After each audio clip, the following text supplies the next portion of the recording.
Die taaiste mark in die wêreld.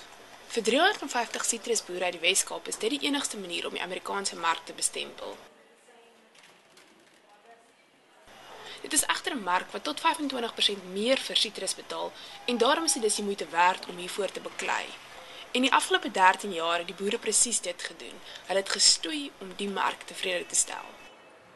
Hulle bevrag onder meer al eie skepe teen 'n koste van sowat R90 miljoen per jaar om die vrugte onder steady verkoeling na Amerika te stuur. Ek is 'n fisiosanitäre man. Maar die inspeksies baie streng is en dat net die suidelike deel van Suid-Afrika, sy westelike deel is toegelaat om die VSA te uitvoer.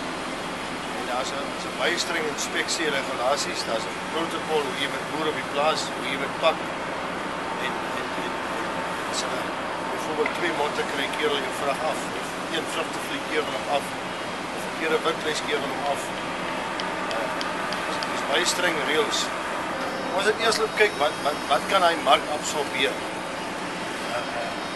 Omdat die koste so hoog is, kan jy nie bekostig om 'n kaas te vat nie.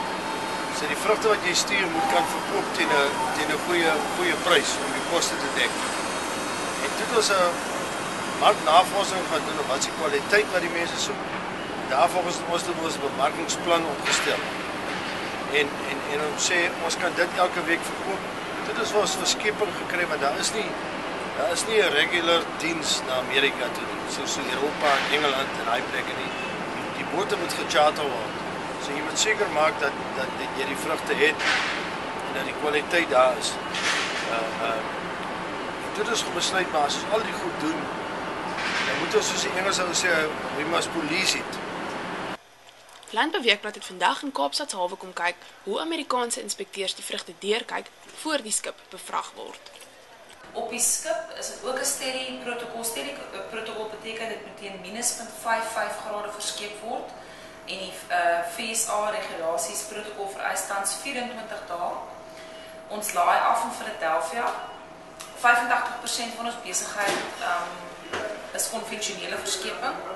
Ons doen 11 tot 12 skepe per jaar en ongeveer 15% gaan in houers wat na New York toe gaan.